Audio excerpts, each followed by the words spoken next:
क्षेत्र जत अत्यंत जागृत आणि नवसाला पावणारी श्री मायाक्का देवी श्री भाग्यवंती देवी देवस्थान जत. नमस्कार, मी मेघा जगताप. बीबीएम न्यूज मध्ये आपल्या सर्वांचं स्वागत. पाहूया आजच्या घडामोडी.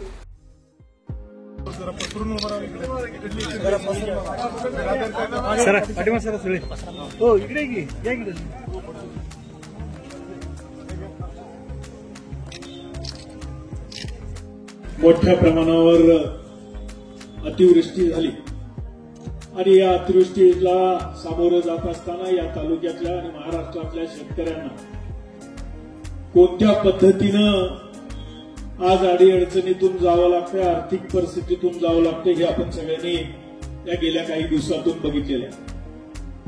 जत तालुक्याची परिस्थिती जर बघितली तर जत तालुक्यात जवळजवळ 9 मंडल आहेत आणि या 9 मंडलाच्या माध्यमातून जो शासनाच्या निकषाप्रमाणे 65 मिलीमीटर पाऊस ज्या मंडलात पडला त्या मंडलात भरपाई या शासनाच्या निमित्तानं मिळाली आणि ती मिळत असताना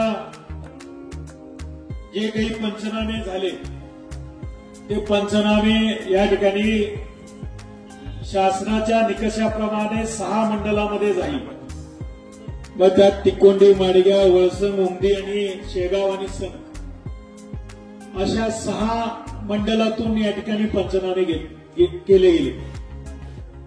पण या पंचनाम्याच्या माध्यमातून सुद्धा जे काही प्रशासनाने पंचनामे केले त्या पंचनाम्यामध्ये सुद्धा या प्रशासनानं दोन भाग केलेले.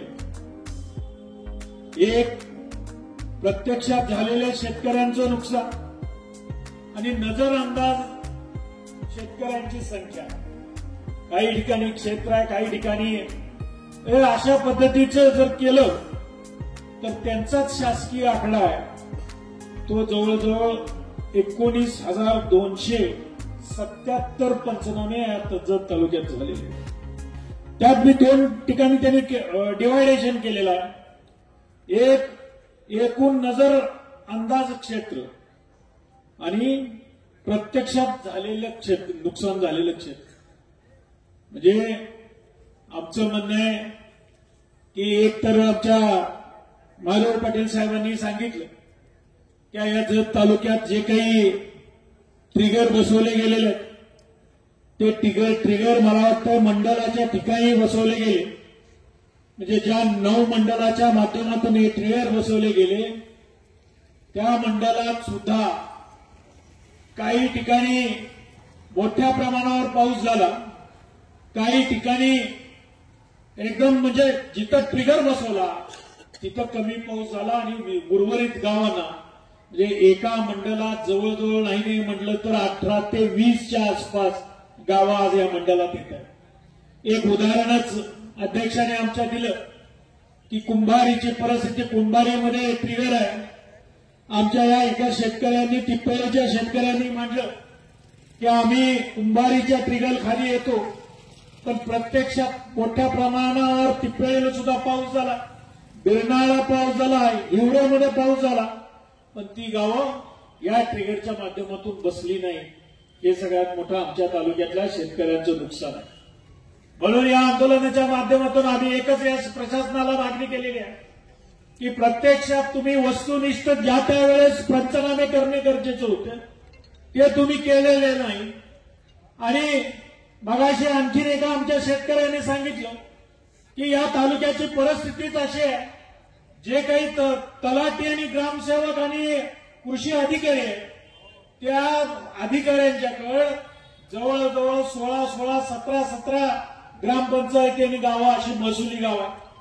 म्हणजे प्रत्यक्षात एकीकडं आपण काय म्हणतो की एका दिवसात आम्हाला 65 मिलीमीटरचा पाऊस पडला पाहिजे, दुसरीकडं आम्ही म्हणतोय की एका आठवड्यात जवळजवळ 250 ते 300 मिलीमीटर जर पाऊस पडलेला असेल तर खऱ्या अर्थानं त्या तिथल्या शेतकऱ्यांना नुकसान भरपाई मिळाली पाहिजे प्रकार अतिवृष्टीची. म्हणजे एकीकडे प्रशासनानं त्यांचा नियम लावायचा आणि एकीकडे आमचा हा महाराष्ट्रातला आणि आमच्या तालुक्यातला शेतकरी देशोधडीला लागताना आपण बघतोय.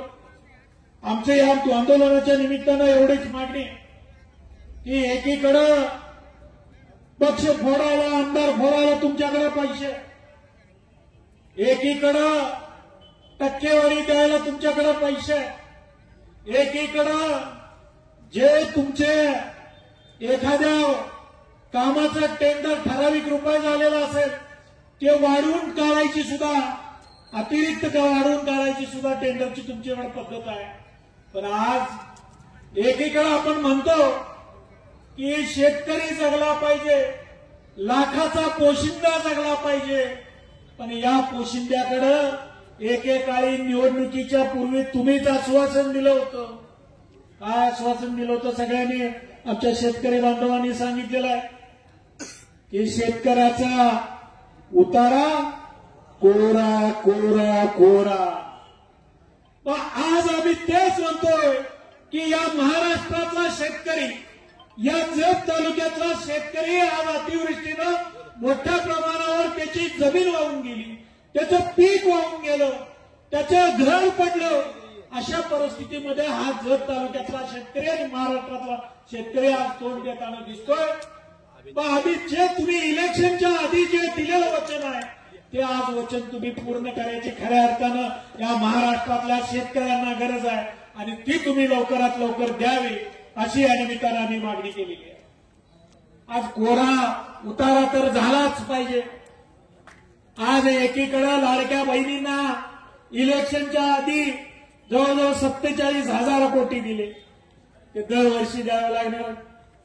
एकीकडे 47,000 कोटी जर तुम्हाला तरतूद करायला, एकीकडं आमचे उपमुख्यमंत्री सांगतायत की आमच्याकडे आर्थिक परिस्थिती नाही आहे. बघा, आज तुम्ही जे काही दौरे करताय, पाहणीचे दौरे करताय, तिथं मग तुम्हाला काय अधिकार आहे की तुम्हाला दौरे करायचा अधिकारच नाही आहे. आणि त्या शेतकऱ्यांनी तिथल्या एखादा प्रश्न विचारल्यानंतर तुम्ही सांगताय की आमची आर्थिक परिस्थिती नाही. म्हणजे या महाराष्ट्रातल्या आणि जत तालुक्यातल्या शेतकऱ्यांची चेष्टा या निमित्तानं हे प्रशासनाच्या माध्यमातून हे राज्य सरकार करतंय अशी या निमित्तानं आम्हाला म्हणायचं आहे. एकीकडे काय म्हणतोय की जाती जातीमध्ये, धर्माधर्मामध्ये तेढ निर्माण करण्याचं का आज या निमित्तानं या सत्ताधारी जी लोक संविधानिक पदावर बसलेली आहेत त्या संविधानिक पदावर बसलेल्या लोकांच्याकडनं अशा पद्धतीची वल्गना होते. ही जर वल्गना होत असेल आणि याचा वेगळा अर्थ जर काढून त्याच्यावर परत या महाराष्ट्रातल्या सर्वसामान्य शेतकऱ्यांचं राज्य जर केंद्रित करणार असा तर या येणाऱ्या काळात या महाराष्ट्रातला शेतकरी तुम्हाला धडा शिकवल्याशिवाय राहणार नाही. आज एकीकडं तुम्ही मोठ्या प्रमाणावर काही ठिकाणी महाराष्ट्रात सहानुभूती अनुदान देता, पण आमच्या तालुक्यात अजूनपर्यंत सहानुभूती अनुदान या ठिकाणी मिळालेलं नाही. सर्व काँग्रेसचे पदाधिकारी त्यांच्या संयुक्त विद्यमानाने या ठिकाणी आपण शासनाचं लक्ष वेधण्यासाठी या ठिकाणी आंदोलन करत आहोत. आताच बरेच वक्त्यांनी या ठिकाणी बोललं तो आमदार असा आहे, तो आमदार असा आहे, त्याचं उणे काढायचं वेळ गेलेली आहे. आपल्या तालुक्याची जनता चूक केल्यामुळे आता घेऊन हाणून घेतलं तरी त्याची भरपाई निघणार नाही. मात्र शासनाकडे मागायचं आहे आपल्याला. या तालुक्यामध्ये एका जिल्हा परिषद गटावाईज मंडळ या तालुक्याची रचना केलेली आहे. प्रत्येक मंडळाला प्रजन मापक बसवलेलं आहे. 9 प्रजन मापक आपल्या तालुक्यामध्ये आहेत. विस्तारानं हा तालुका अतिशय मोठा आणि विचित्र या परिस्थितीची निसर्गाची अवकृपा आपल्यावर असते. एका गावाला पाऊस पडते, जतला असतंय, मुचंडीला नसते. उमदीला पाऊस पडतोय, तिथं माडगाळला नसतं. अशा परिस्थितीची अनानुकूलता या तालुक्यामध्ये आपण वावरतोय आणि जगतोय. आता शासनाने निकष केले, यांना GR पाठवलं की या प्रजन मापकामध्ये 63 मिलीमीटर एका दिवसामध्ये झालं तर तो भाग अतिवृष्टी म्हणून जाहीर करावा आणि त्या ठिकाणचे पंचनामे करावे, अशी या शासनाच्या अटी धोरण आहेत. या धोरणानुसार हे मंडळी ज्या प्रजनमापक आहेत ते 63 मिलीमीटर 24 तासात आपल्याला भरलेले नाही. मात्र अनेक दिवसापासून सातत्याने सततधार पाऊस पडल्यामुळं ते पर्जन्यमाप 2 दिवसातनं 3 दिवसातनं भरले, परंतु 1 दिवसासाठी 63 मिलीमीटर पाऊस पडलं नाही म्हणून ही शासन झोपेचं सोंग घेते.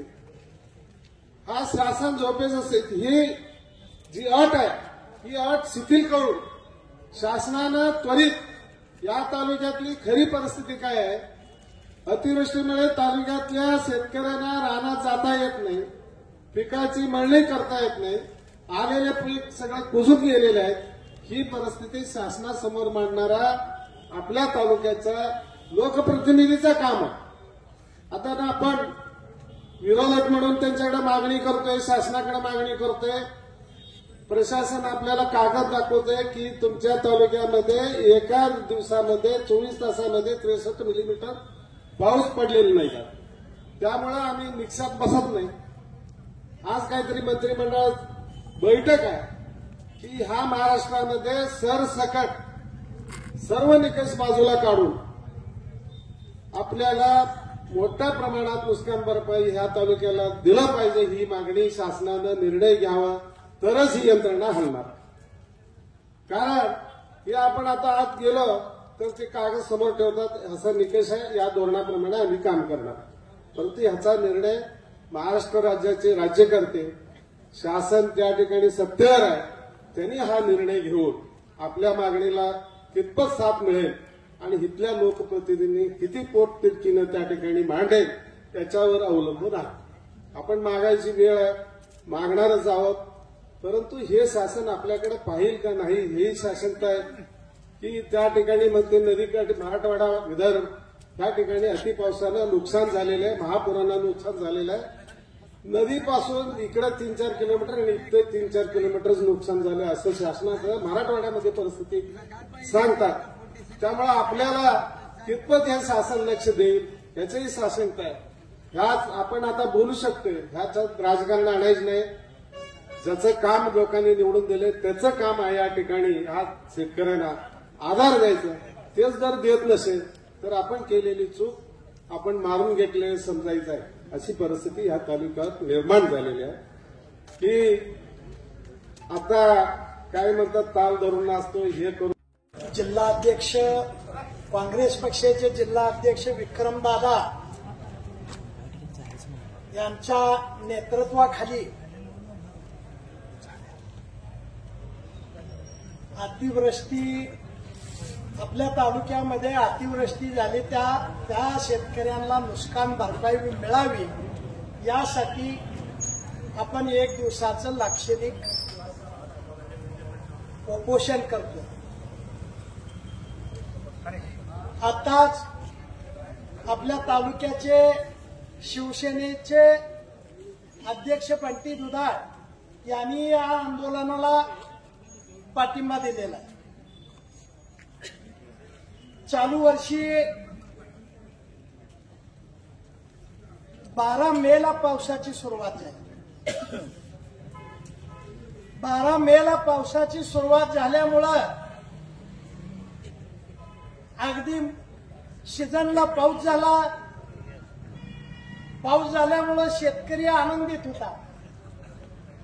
शेतकऱ्याने खर्च करून आपल्या शेतीमध्ये अगदी चांगली पिकं आणली गेली, त्यासाठी खर्चही झाला. पण बंधूंनो, जशी पिकं काढायला जवळ आली त्यावेळी निसर्गाच्या कोपामुळं अतिवृष्टी आपल्या तालुक्यामध्ये झाली. अतिवृष्टी झाली आणि त्याच्या पुढे जाऊन आता सुलतानी संकटाला आपल्याला तोंड द्यायला लागतं. सुलतानी संकटाला का तोंड द्यायला लागतंय? सरकारची पर्जन्य मापकाची जी सोय आहे ते ह्या पर्जन्य मापकापासून दुसरं पर्जन्य मापक हे साधारणपणे 15, 20, 25 किलोमीटरवर आहे. एक उदाहरण सांगायचं म्हणलं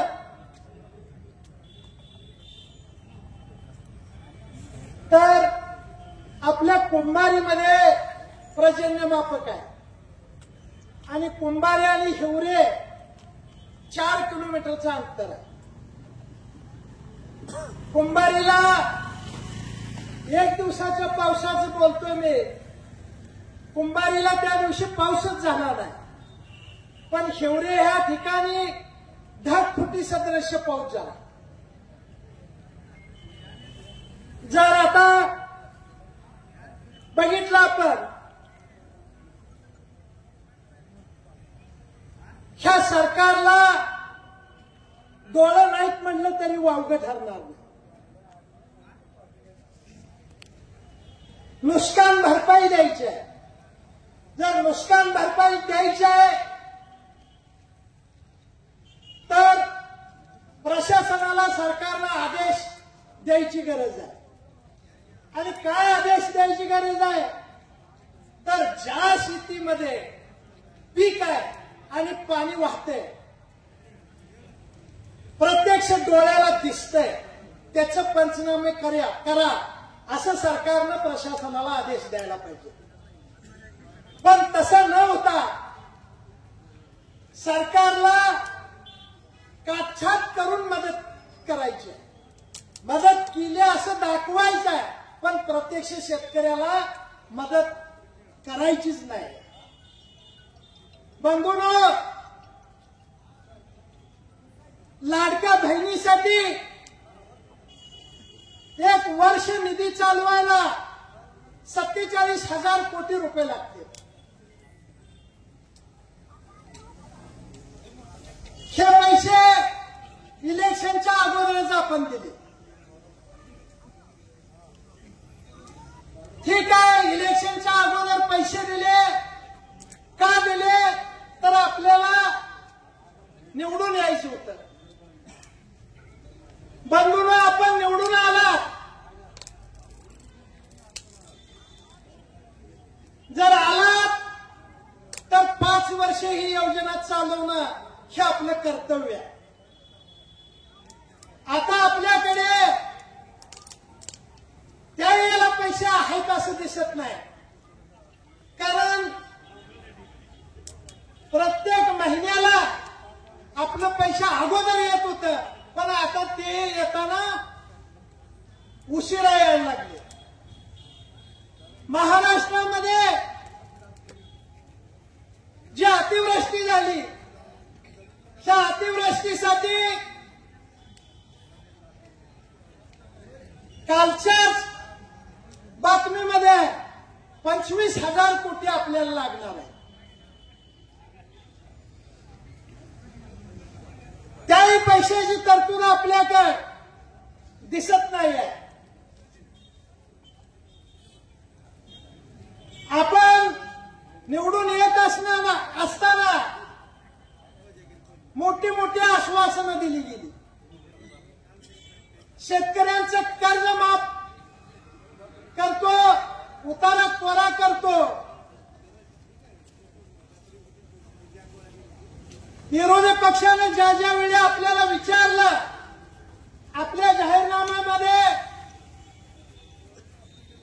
शेतकऱ्यांचं कर्ज माफ करतो असं होतं, तर प्रत्येक वेळी आपण सांगता योग्य वेळ आल्यानंतर आम्ही कर्जमाफी देऊ. ठीक आहे, आता तुमची योग्य वेळ कुठली आहे हे माहित नाही, पण निश्चितपणानं नैसर्गिकरित्या आता अतिवृष्टी झाल्यामुळं महाराष्ट्रातला शेतकरी नेस्तानभूत झालेला आहे. तर ह्या माध्यमातून आम्ही मागणी करतो काँग्रेस पक्षाच्या वतीनं, शेतकऱ्यांचा उतारा सुद्धा ह्याच वेळी आपण कोरा करावा. बंधूंनो, आपल्या तालुक्याचे माजी आमदार यांनी उमदी, करंजगी, बोरगी, भिवरगी, माणिकनळ या ठिकाणी जाऊन अतिवृष्टीची पाहणी केली. त्यानंतर या जिल्ह्याचे खासदार विशाल पाटील यांनी सुद्धा जाऊन पाहणी केली. आपण सरकारच्या माध्यमातून जे पंचनामे करायचे आहेत ते तुमचा 65 मिलीमीटरचा जे नॉर्म आहे तो नॉर्म बदलून आपल्या जे डोळ्याला दिसतंय आणि ज्या शेतामध्ये पाणी आहे, उडीद आहे, तूर आहे, बाजरी आहे, मका आहे, ही पिकं पाण्यात आहेत आणि वाहून गेलेत किंवा ती काढता येत नाहीत किंवा कुजून गेलेत, अशाच पंचनामा आपण करणं क्रमप्राप्त आहे. परिस्थितीचा जरा अनुभव घेतला किंवा जे महाराष्ट्राचं जे होणारं जे नुकसान आहे ह्याचे सर्व जरा बघितलं सध्याचं समीकरण तर खोटकर म्हणजे असं झालं की एकीकडे आसमानी संकट आणि एकीकडे सुलतानी संकट असा परिचय प्रत्येकाला यायला लागलाय. कारण शहरातील राज्यामध्ये पण काही वेळेस तिथं अशी परिस्थिती झाली, पंजाब असू द्या, हरियाणा असू द्या, मध्य प्रदेश असू द्या, तिथल्या सरकारनं शेतकऱ्याला 50,000 रुपये प्रमाण तिथली मदत केली इकडे. परंतु महाराष्ट्र सरकार म्हणजे जे सत्तेवर यायच्या अगोदर जे शेतकऱ्यांना सांगत होतं की आम्ही सत्तेवर आल्या पूर्ण तुमचा 7/12 कोरा करू, कर्जमाफी करू, ते कर्जमाफीचं ते राहिलं बाजूला. हे सरकार ज्यावेळेस विरोधात होतं त्यावेळेस सांगत होतं की त्यावेळेच्या परिस्थितीवर ओला दुष्काळ जाहीर करा, शेतकऱ्यांना मदत करा. पण ज्यावेळेस सत्ता आली यांच्या हातात त्यावेळेस हेच मुख्यमंत्री राज्याचे सांगतात की ओला दुष्काळचा कुठे शब्दच नाही. या ओला दुष्काळच्या ज्या काही सवलती असतील त्या फक्त आम्ही दिल्या जातो. म्हणजे देशामध्ये असू द्या किंवा भारतामध्ये असू द्या सर्वात मोठा हे जलप्रलयाचं संकट हे महाराष्ट्राला आता पहिल्यांदा आलं. अनेक शेतकरी देशोधडीला लागले, अनेक पिकं वाहून गेली, जमिनीचं वरचं मातीचा थर कातरून गेला. एवढी परिस्थिती झालेली असताना इथले मुख्यमंत्री फक्त शेतकऱ्यांची कुचेष्टा करण्याचं काम केल्यासारखं करतायत. एकीकडे शेतकऱ्यांच्या बाबतीत वेगळा नाही आणि एकीकडे ह्या महाराष्ट्रातल्या उद्योजकांना, या देशातील उद्योजकांना अनेक प्रकारची कर्ज या केंद्र आणि महाराष्ट्र असताना अनेक प्रकारची कर्ज हजारो कोटीची माफ केलेली. म्हणजे शेतकऱ्यांना सांगून फसवी कर्जमाफी देतो म्हणून आलेलं हे सरकार आणि एकीकडे महाविकास आघाडीला ज्यावेळेस आमचं सरकार होतं, दादानं बघितलं होतं ज्यावेळेस मुख्यमंत्री उद्धव साहेब ठाकरे होते, शेतकऱ्यांना कुठल्याही अटीतटी न घालता पूर्ण शेतकऱ्यांची कर्जमाफी पहिला जाहीर केली होती. त्यानंतर कागदपत्राची पूर्तता करण्यात आली. कुठल्याही कागदपत्रात जातक अटी कुठल्याही प्रकारचे लावले नव्हते. त्यामुळे देणारा माणूस जर आपलं मन मोकळेपर्यंत जर द्यायची जर इच्छाशक्ती असेल तर कशाही पद्धतीने देऊ शकतो. आपण जर बघितलं आता या शेतकऱ्यांचं जे आपलं नुकसान जर आपण आकडेवारी काढली तर कितीतरी हजारो कोटीची झालेली आहेत. परंतु यानंतरची जी काही राहिलेली उरली सुरली पिकं आहेत ह्याचं जर आपण उत्पन्न काढायला गेलं तर शेतकऱ्याच्या पदरामध्ये त्याची रोटीची रोटी सुद्धा राहणं शिल्लक राहणार नाही अशी परिस्थिती आहे. परंतु या सरकार शेतकऱ्यांना मदत करण्याऐवजी काहीतरी नियम अटीमध्ये काहीतरी गुंतवून जे पर्जन्यमान जे पडलेलं आहे त्याचं एवढा मिलीमीटर पाऊस पाहिजे, एवढं निकष पाहिजे, अशा पद्धतीचं नको त्या गोष्टी हे सरकार काढण्यात व्यस्त आहे. एकीकडे शेतकऱ्यांना आतापर्यंत आश्वासन दिलं की पीक विमा तुम्ही भरा, तुम्हाला काय असेल पिकाचं नुकसान झालं की मिळून जाईल. एकीकडे पीक विमाच्या अटी वाढवल्या, नंतर अटी कमी केल्यानंतर पीक विमा कंपन्या जवळजवळ आता बंद केले. कारण पीक विमा कंपन्याकडनं या शेतकऱ्यांना कुठल्याही पद्धतीचं नुकसान किंवा झालेलं काही कुठलंही मिळणार नाही अशा पद्धतीच्या जाचक अटी त्यामध्ये घातलेले. आणि आता ज्या निकष आता जे काढतायत की पंचनामा हे अजून हे मी दादा सांगतो की हे अजून 2 महिने जरी अधिकारी फिरले तरी अजून 2 महिन्यामध्ये कुठलाही पंचनामा पूर्ण पद्धतीचा तयार होणार नाही. कालच्या दिल्लीवरून आलेल्या कुठल्या त्या अब्दाली शाह काय त्या त्यांनी शान सांगितलं केंद्राला मदत पाठवून आम्ही देतो. प्रस्ताव पाठवून इथं महाराष्ट्रात आले. महाराष्ट्रात कुठल्या शेतकऱ्याच्या बांधावर गेले नाहीत. कुठं तर यायचं आणि कुठं तर थांबायचं आणि बंद दारावर चर्चा करायची दिल्लीला निघून गेले. जर या केंद्र सरकारला जर महाराष्ट्र सरकारनं जर दबाव टाकला असता, पहिल्यांदा आम्हाला आमचे शेतकऱ्याचं झालेलं नुकसान आहे त्याच्यासाठी आम्हाला काहीतरी मोबदला द्या. आम्ही काही शेतकरी त्यांच्याकडे भीक मागत नाही, कारण आपण जे मागतो ते हक्कानं मागतोय. महाराष्ट्र देशामध्ये सर्वात 1 नंबरचा जीएसटी देणारं राज्य आहे आणि आम्ही एवढ्या पद्धतीचं जीएसटी सरकारला देत असतो, एवढ्या पद्धतीचा कर या केंद्र सरकारला देत असतो. आणि या दिलेल्या कराच्या उपलब्धतेवर ज्यावेळेस आमचा शेतकरी असेल, आमचा इथला नागरिक असेल, अन्य कोणत्या गोष्टीच्या अडचणीच्या टायमाला असेल तर ते या केंद्रानं या महाराष्ट्र सरकारनं त्याला मदत करणं हे तात्विक स्वरूपाचं एक कर्तव्य आहे. की तालुक्याचं आंदोलन केलं ते आपले सर्वांचे आदरणीय दादा, या तालुक्याचे काँग्रेस कमिटीचे अध्यक्ष, त्यांचे सर्व सहकारी, इथं या आंदोलनासाठी उपस्थित असणारे सर्वच शेतकरी बांधव, पत्रकार मित्र, तसं महाराष्ट्रभर अगदी या पावसानं हाहाकार उडवला. शासनानं खरोखर जसं इलेक्शनच्या अगोदर लाडक्या बहिणीचं काही निकष न लावता अगोदर सगळ्यांना पैसे देऊन टाकले आणि पुन्हा मग कोण पात्र कोण अपात्र बघितलं, तसं हाही निर्णय घ्यायला काही अडचण नाही. बरं आलंय पुढे इलेक्शन, आता ते इलेक्शन आलं होतं म्हणून पैसे जाहीर लाडक्या बहिणीला दिलं. तसं आता पुढं जिल्हा परिषद आहे, पंचायत समिती आहे, नगरपालिका, महानगरपालिका, ही सर्व इलेक्शन पुढे आलेत म्हटलं दादा आताही द्यायला काही अडचण नाही.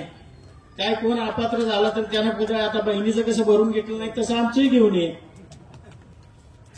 नाही तर मग असं करा, निकष लावायचे असले तर तुमच्याकडे सगळ्या तालुक्यात मिळून 10 ग्रामसेवक आणि 5 तलाटे, एका तलाट्याकडे 8-8, 9-9 गाव आहेत. कुठला पंचनामा करणार आहे? ग्रामसेवकाकडे सोपवलं तर कुठला पंचनामा करणार आहे? कृषी विभागाची किती माणसं?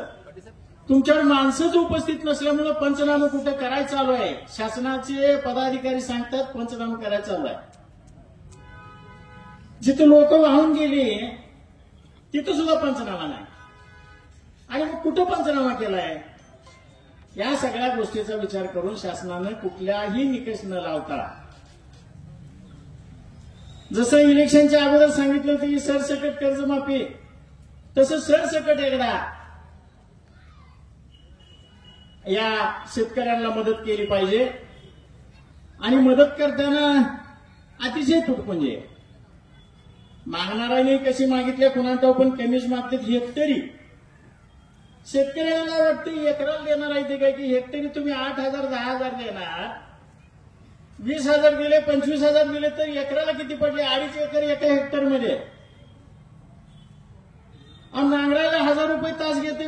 त्याला नांगरायचं आहे, नांगरायनंतर रोटरायचं आहे, कुळवायचं आहे, बी घ्यायचं आहे, पेरायचं आहे, कोळपायचं आहे, खुरपायचं आहे, काढणी करायची आहे, मोडणी करायची आहे. एवढं सगळं होत असताना त्यातून त्या एका एकराला खर्च किती होतोय?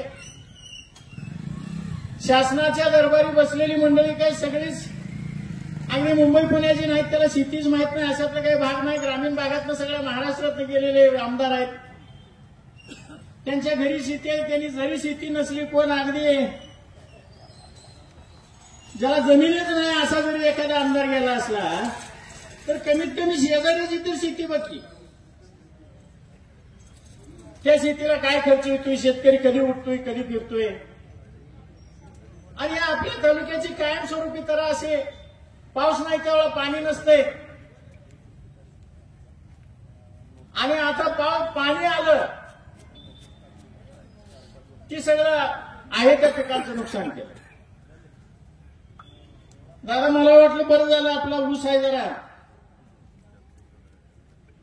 आणि त्या ऊसाचे पैसे येतात काय किती ऊस बी आडवा पडलाय त्यातलंही शासन 15 रुपये घेतोय म्हणले माझंच 15 रुपये घेऊन कुणाला देणार आहे कुणाला.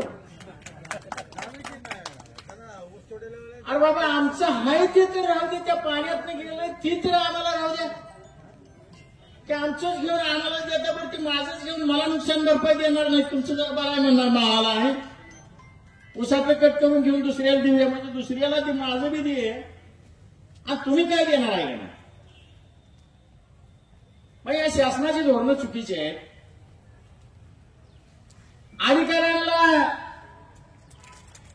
काय दोष नाही त्यांना सांगितलं त्या पद्धतीने ती करायला लागली. बातमी आणि जाहिरातीसाठी आमच्या चॅनलला लाईक आणि सबस्क्राईब करा. धन्यवाद.